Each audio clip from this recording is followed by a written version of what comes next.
A ver, muchachos, buenos días, tardes, noches, a la hora que me vean. No me van a creer si les digo que llevaba casi media hora hablando y no me he dado cuenta que no estaba grabando. Pero bueno, estas cosas pasan. Muchas gracias. Voy a dejar esta clase grabada lo más concisa posible. Esta clase va a tratar básicamente sobre la Ley 820 de 2003 y sobre el tema de su arriendo y cesión del contrato. Va a ser una clase corta, pero trataré de hacerla lo más concisa posible. Entonces, la idea es hablar un poquito de estos temas que quedaron pendientes y que son para el segundo parcial. Si tienen alguna pregunta, me la pueden hacer llegar al foro de dudas y preguntas que estoy creando, que voy a crear ahora en este momento en el Moodle, o también pues por el correo electrónico, ¿vale? Les hago una propuesta, igual se lo puedo decir el día de la clase. Igual pienso convocar a una pequeña sala de RUAC, pequeña clasecita para resolver dudas el día del examen, digamos a las 6 de la tarde, media hora antes, por si tienen dudas. Habilito la plataforma a partir de las 6:30 y la van a tener habilitada hasta las 12 de la noche para que hagan el parcial, ¿vale? Les recuerdo que el parcial es de selección múltiple, falso y verdadero, en Moodle. Una vez ingresen tendrán una hora, disculpen, es que todavía estoy como el dolor de espalda bastante y un poquito de dolor de cabeza, pero no es coronavirus, no se preocupen. Bueno, como les venía diciendo, voy a habilitar la plataforma, tendrán una hora para hacer el examen, el parcial de falso y verdadero, opción múltiple, creería que son de unas 8 a 10 preguntas. Pues ya creo que hicieron el taller, no he mirado, me imagino que sí. Voy a revisarlo, ya saben que esa es la nota del 10% y que además, pues la nota del parcial, que es el segundo parcial, que es el 20%, pero ya saben que voy a convocar una clasecita para resolver dudas el jueves, media hora antes de habilitar la plataforma para que inicie el parcial. Empecemos con la ley 820 de 2003. Deme un segundito que me están escribiendo aquí el chat, tenemos como 80 chats de la universidad, entonces denme un segundo que están mandando un mensajito acá y está como pendiente.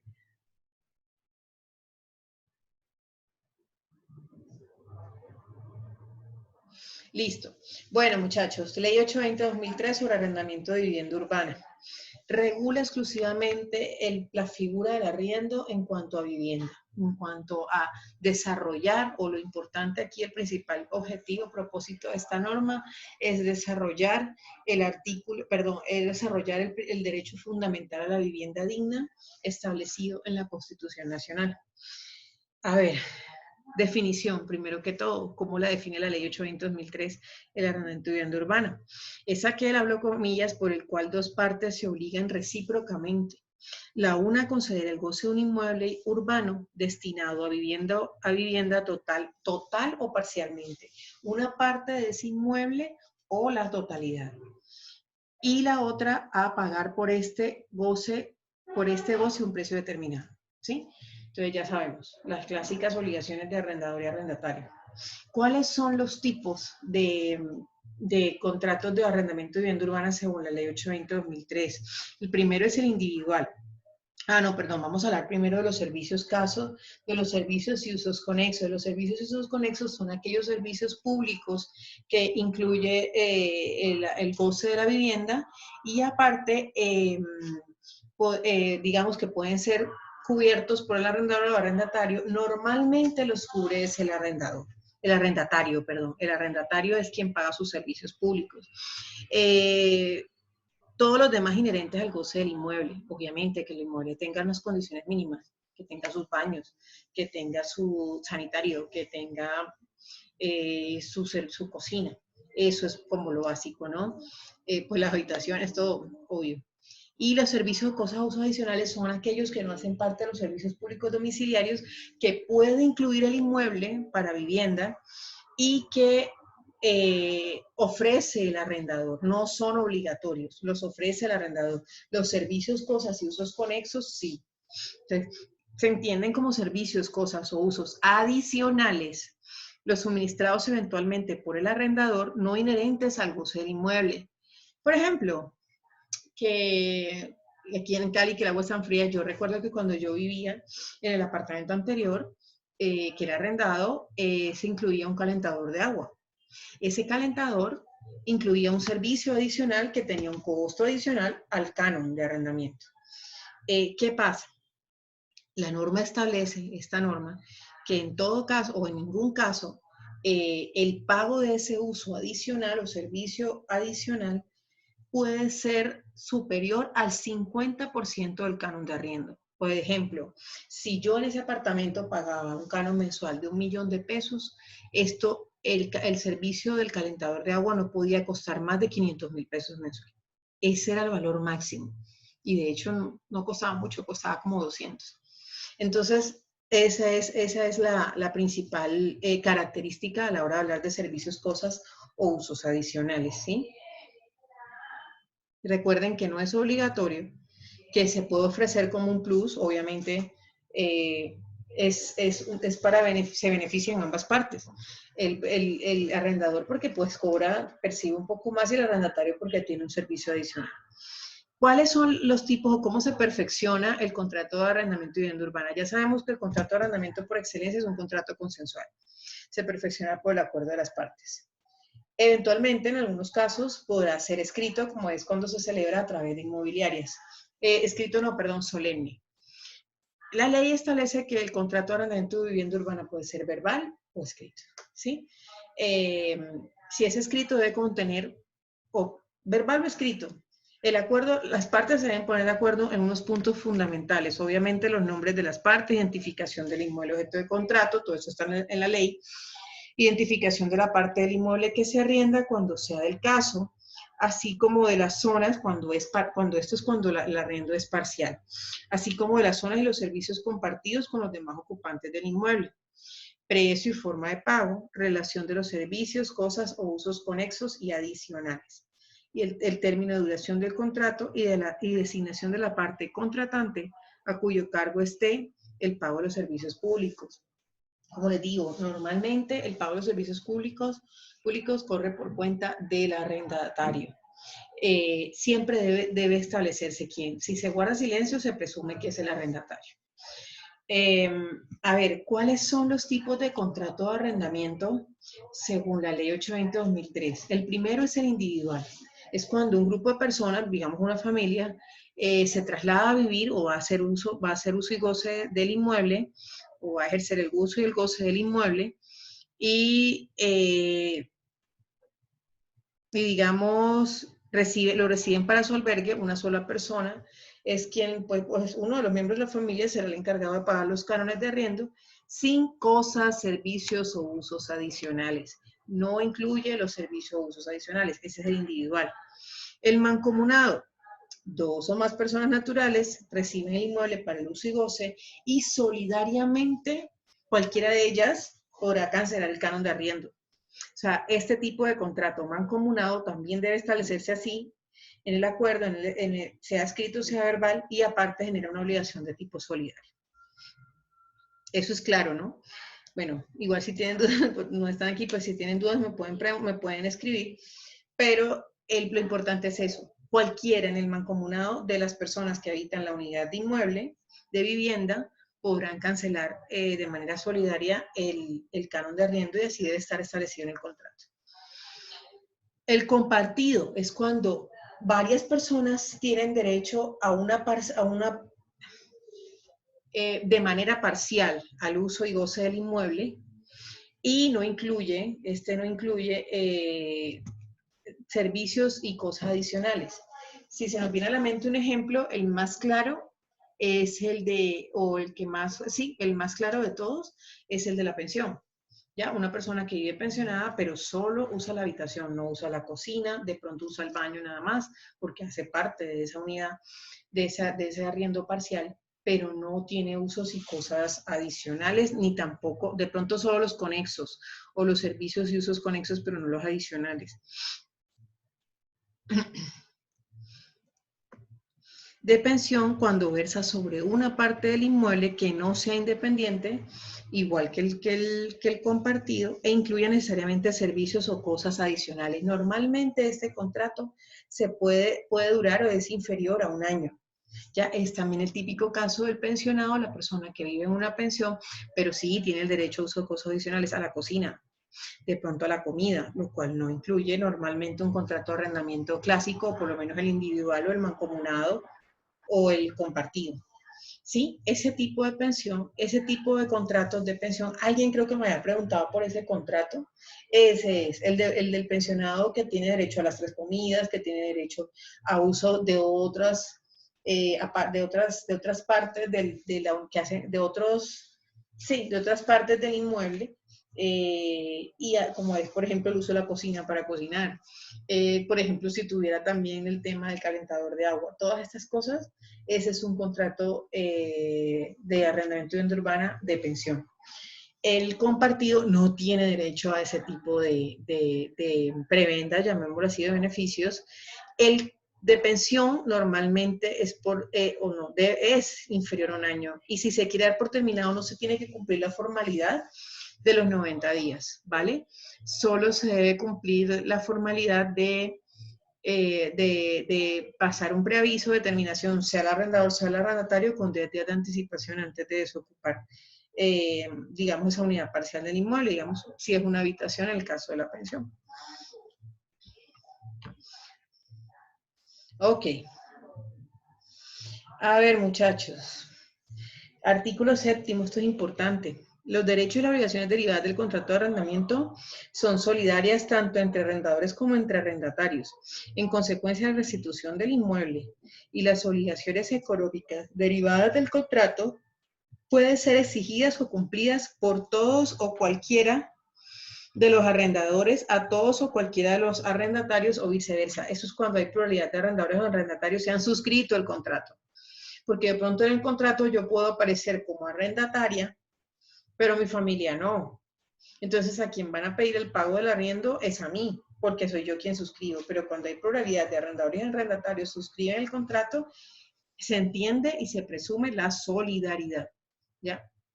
No es una obligación conjunta en este caso. ¿De acuerdo a las obligaciones conjuntas o solidarias? Y solidarias, bueno, es una obligación solidaria. Yo voy a dejar de tarea, muchachos, que lean las obligaciones del arrendador y arrendatario. Creo que ustedes igual ya leyeron la ley, pero por favor, si tienen una duda sobre las obligaciones de arrendador y arrendatario, háganmelo saber. Vamos a ver la figura del subarriendo.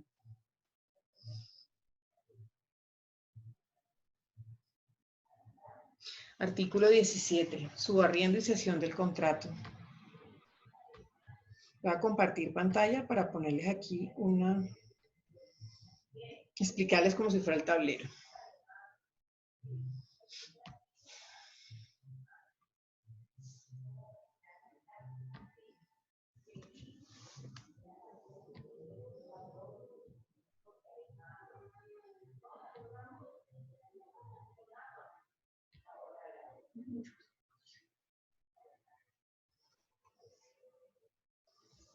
Un segundito.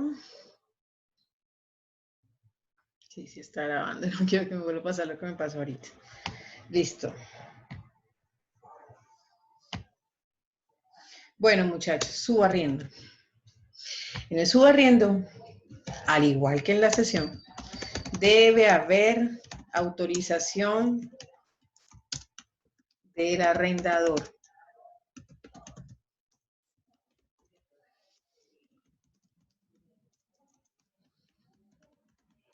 ¿Qué tenemos?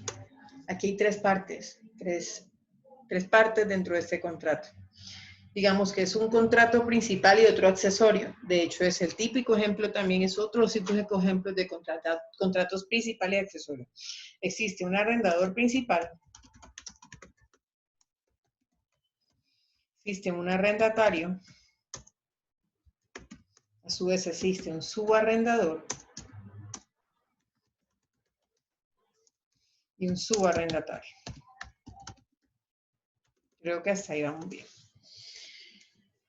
Tiene que haber autorización, repito una vez más, tiene que haber autorización del arrendador principal para que el arrendatario pueda subarrendar. Ya vemos, digamos, yo arriendo, sería un contrato de arrendamiento de una casa. La casa es grande, tiene 5 habitaciones, por decir algo. y yo vivo sola en la habitación y yo vivo sola en la habitación y, perdón, en la casa, y yo voy a, bueno, también como una entrada económica adicional, yo voy a contratar, yo voy a meter varias personas a acelerar pequeños contratos o contratos de subarriendo con personas para que, pues, lo que vimos ahorita, acelerar a su vez una especie de contrato de arrendamiento de vivienda urbana de pensión, pero sería un subarriendo, porque ya yo estoy pagando el arrendamiento total de la casa y a su vez voy a subarrendar unas piezas, una habitación. Esto es muy común, más de lo que uno creía. Aquí en Cali se ve bastante. Entonces, en situaciones como esas, tengo que contar con la autorización del arrendador principal. Obviamente, la no autorización de él y se celebra este contrato, da por terminado automáticamente el contrato, puede darse por terminado el contrato principal, por ende el accesorio, y habrá que indemnizar tanto al tercero subarrendatario, que actuó de buena fe, en el caso de que haya actuado de buena fe, obviamente, y al arrendador principal. ¿Quién tendrá que indemnizarlo? Pues el arrendatario principal. ¿Sí? Entonces tenemos dos contratos, uno principal, un accesorio, como vemos ahí, el arrendador principal con el arrendatario y a su vez subarrendador y subarrendatario. Subarrendatario y arrendador principal no se van a entender para nada. Ellos no tienen ningún tipo de vínculo ni de contrato, entre ellos no surgen obligaciones y en ese orden de ideas ninguno puede reclamar nada del otro. Todo es entre el arrendatario principal con estas dos partes, con arrendador principal y con subarrendatario. Creo que ahí es claro. Vamos a ver qué dice el artículo 17 del Código Civil.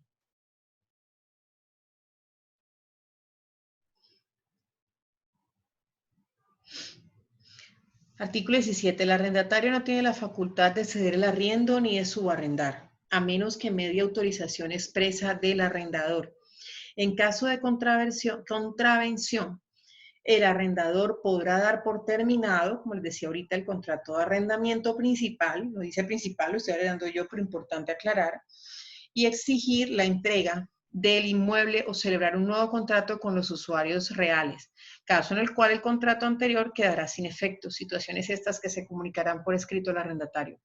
Cuando dice arrendatarios reales, en ese caso ya no aplicaría el ejemplo o no encajaría dentro del ejemplo del arriendo cuando es de pensión, sino hablamos de que una persona arrendó, digamos, le arriendan mensualmente en 500,000 pesos una parte estudio y este arrendatario a su vez subarrienda ese inmueble totalmente, o sea, de manera total la unidad de vivienda urbana, o la unidad del inmueble para vivienda urbana y lo subarrienda, digamos, en 800,000 pesos. Todos los meses saca 300,000 pesos, por decir algo. Es un ejemplo. En ese caso, si fue sin autorización del arrendador principal, miren que ya esto es causal para dar por terminado el contrato y a su vez, tiene la posibilidad el arrendador principal de celebrar un contrato de arrendamiento con los verdaderos arrendatarios del bien. ¿Sí? ¿Qué pasa en los casos de cesión del contrato? En la cesión del contrato sí existe una sola parte, solo que hay una especie de subrogación de la figura de arrendatario o incluso arrendador. Existe arrendador y arrendatario. Uno de ellos no puede seguir con el rol y a su vez alguien lo reemplaza, lo sustituye, se subroga la figura. Ejemplo, yo arrendé un apartamento por el término de un año, por la duración de un año. Ese apartamento resulta que a mí me sale una oportunidad de trabajo en Bogotá y yo ya no puedo seguir con el apartamento, pero tengo una amiga, no sé, Mónica, que ella necesita el apartamento para vivir y lo que falta para completar el año, digamos, son 4 meses. Y ella le sirve por 4 meses, por lo menos por ahora. Yo podría con ella, con autorización de igual forma del arrendador principal, cederle mi rol, mi calidad de arrendataria para que el contrato continúe en cabeza de ella como arrendataria con el mismo arrendador. ¿Qué hay que hacer en este caso? Un otro sí del contrato de arrendamiento, donde se cede la figura del arrendatario que estaba en cabeza mía a esta nueva persona. Lo mismo el arrendador de pronto ya no puede seguir cobrando. O digamos, él quiere vender el inmueble, pero resulta que el comprador de ese inmueble está interesado en seguirlo arrendando. Entonces ya obviamente la figura del arrendador en este caso la seguirá teniendo, la va a seguir teniendo el nuevo dueño. También podemos subrogarnos se puede subrogar. Digamos que yo soy la compradora y me lo vendió X persona. Esa persona que me vendió el inmueble y que era quien tenía la calidad de arrendador anteriormente, me cede a mí su rol, su calidad de arrendador y yo soy ahora la arrendadora de este inmueble. Pero es un solo contrato donde se da una figura de subrogación. Espero que esto esté totalmente claro. A ver. ¿Cómo se fija el canon de arrendamiento? El precio mensual del canon, artículo 19, estipulado por las partes, puede ser fijado en cualquier moneda o divisa extranjera también, pagándose en moneda legal colombiana a la tasa de cambio representativa del mercado en la fecha en que fue contraída la obligación, salvo que las partes hayan convenido una fecha o tasa de referencia diferente. Creo que ahí no hay dudas. Eso es cuando se va a pagar, por ejemplo, en otra moneda, en dólares, en euros. No es común en Colombia, pero pues puede pasar. Esto me interesa mucho. Terminación del contrato de arrendamiento. Bueno, el reajuste del contrato o del canon, del precio de la mensualidad del canon de arrendamiento, es cada 12 meses, ¿vale? Normalmente, bajo un mismo precio, el arrendador podrá incrementar el canon hasta en una proporción que no sea superior al 100% del incremento que haya tenido el índice de precios al consumidor, pero normalmente es de acuerdo al IPC en ese porcentaje.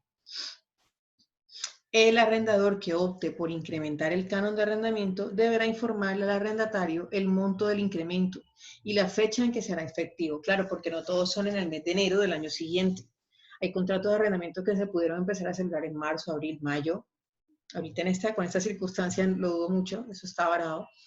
Pero hay muchos que se empiezan a celebrar mucho tiempo después y en realidad el incremento lo podemos hacer es cuando se cumpla el año en ese momento, de acuerdo al IPC de esa fecha. ¿Sí? Muy importante, artículo 21, terminación del contrato de arrendamiento.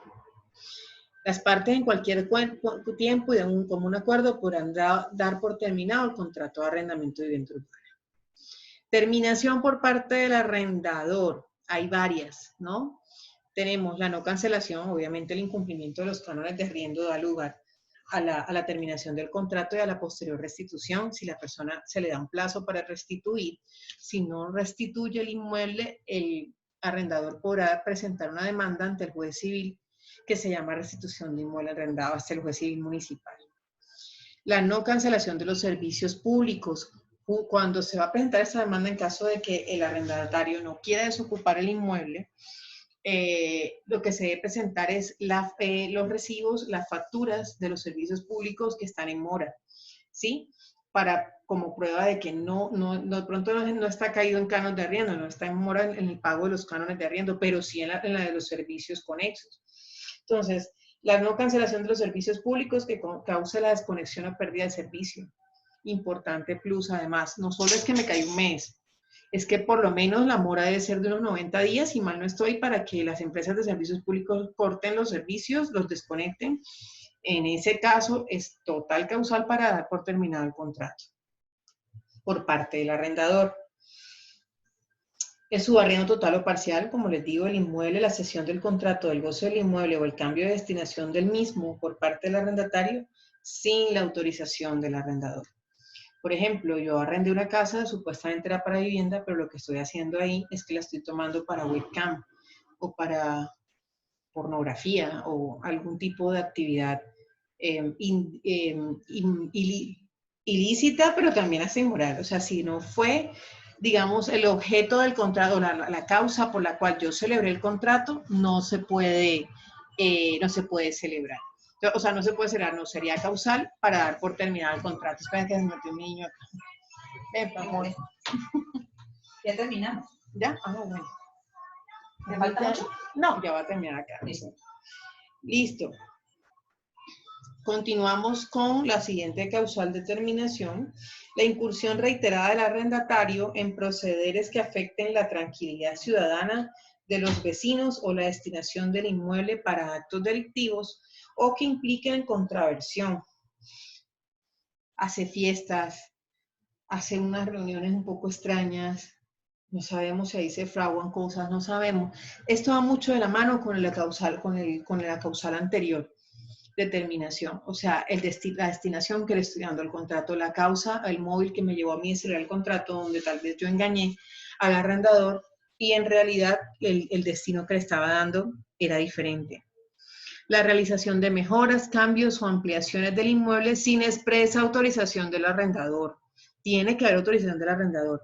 ¿Se acuerdan de esas mejoras de las que vimos? Mejoras útiles y unas mejoras que son voluptuarias. Según esta ley, las mejoras voluptuarias sin autorización del acreedor, del arrendador, perdón, son causal de terminación del contrato. Recuerden que las mejoras voluptuarias simplemente son lujos, pero no son necesarias, no son locativas, no son reparaciones locativas, mucho menos una mejora necesaria y no es útil. La verdad, es un incremento que en realidad nada le va a beneficiar al arrendatario y pues el arrendador está en todo su derecho de decir, yo no lo autoricé a usted para que me cambiara la estructura del inmueble. Importante el numeral octavo. El numeral séptimo, perdón. El arrendador podrá dar por terminado unilateralmente el contrato de arrendamiento durante las prórrogas, previo aviso escrito dirigido al arrendatario, a través del servicio postal autorizado con una antelación no menor de 3 meses y el pago de indemnización equivalente al precio de 3 meses de arrendamiento. Si yo le estoy avisando con la antelación, normalmente digamos, el contrato se celebró, ¿estamos en qué? En abril. Se celebró en julio del año pasado, julio de 2019, y yo le estaba avisando desde ahora, y el contrato se vence el término el 30 de julio, estoy dentro del término y no necesariamente me van a pedir que le pague 3 meses adicionales, no. Los 3 meses se seguirán pagando porque yo sigo viviendo en el inmueble hasta el 30 de julio que me vaya, que es cuando se cumple el año de duración del contrato de arrendamiento. Es claro eso. La violación por el arrendatario de las normas del respectivo reglamento de propiedad horizontal. Exacto, si el inmueble está ubicado en una unidad que constituye propiedad horizontal y se incumple alguna norma del reglamento, es causal de terminación del contrato. Como le decía, el arrendador podrá dar por terminado unilateralmente el contrato de arrendamiento a la fecha del vencimiento del término inicial o de sus prórrogas, invocando cualquiera de las siguientes causales especiales de restitución, previo aviso al arrendatario, por escrito. Por servicio postal, también con 90 días, 3 meses de anticipación. A. Cuando el propietario o poseedor del inmueble necesitare ocuparlo para su propia habitación por un término no menor de 1 año. Cuando el inmueble haya de demolerse para efectuar una nueva construcción o cuando se requiere desocuparlo con el fin de ejecutar obras independientes para su reparación. C. Cuando haya de entregarse en cumplimiento de las obligaciones originadas en un contrato de compra-venta. Lo vendí, lo van a demoler, lo necesito para vivirlo, etc. Como les digo, cuando es, por ejemplo, para un contrato de compra-venta, yo podría llegar a un acuerdo, yo con vendedora del inmueble y quien era la arrendadora, podría, pues, digamos, ser un puente o conectar al arrendar, si el comprador está interesado en seguirlos manteniendo en arriendo o lo que falta es poco, para tratar de llegar a un acuerdo con el arrendatario actual y por lo menos hacer una cesión del contrato que estoy autorizando yo como arrendadora en principio y ahora vendedora de ese inmueble porque yo estaba arrendando un inmueble que era de mi propiedad. Un ejemplo así es factible. La plena voluntad de dar por terminado el contrato siempre y cuando el contrato de arrendamiento cumpliere como mínimo 4 años de ejecución. El arrendador deberá indemnizar al arrendatario con una suma equivalente al precio de 1.5 meses de arrendamiento. Ok, muchachos, por hoy dejémosla ahí. Les dejo los requisitos para la terminación unilateral por parte del arrendador mediante preaviso con indemnización. Ya ahorita, como se dieron cuenta, estoy con un poquito de la calamidad por mi problema de espalda y pues porque tengo un niño acá y la persona que me ha ido a cuidarlo se tiene que irse ahorita. Pero voy a tratar de grabar otro videito este fin de semana tratando de explicar las demás causales, por lo menos la determinación por parte del arrendatario y además cuando es por parte del arrendador con el previo aviso y la indemnización respectiva. Palabra más, palabra menos, pues ya explicamos muy sintético lo que es el subarriendo y lo que es, la cesión del contrato de arriendo, que puede incluir, además muy importante, de acuerdo al tipo de contrato de vivienda urbana, que puede incluir, por ejemplo, el contrato de arrendamiento de vivienda urbana individual, el contrato de arrendamiento de vivienda urbana mancomunado, el compartido y el de pensión. Por favor, si tienen alguna duda, envíenmela al foro de dudas y preguntas. Voy a estar muy pendiente, al igual que el correo. Muchas gracias. Que tengan buen día, que estén muy bien, cuídense mucho.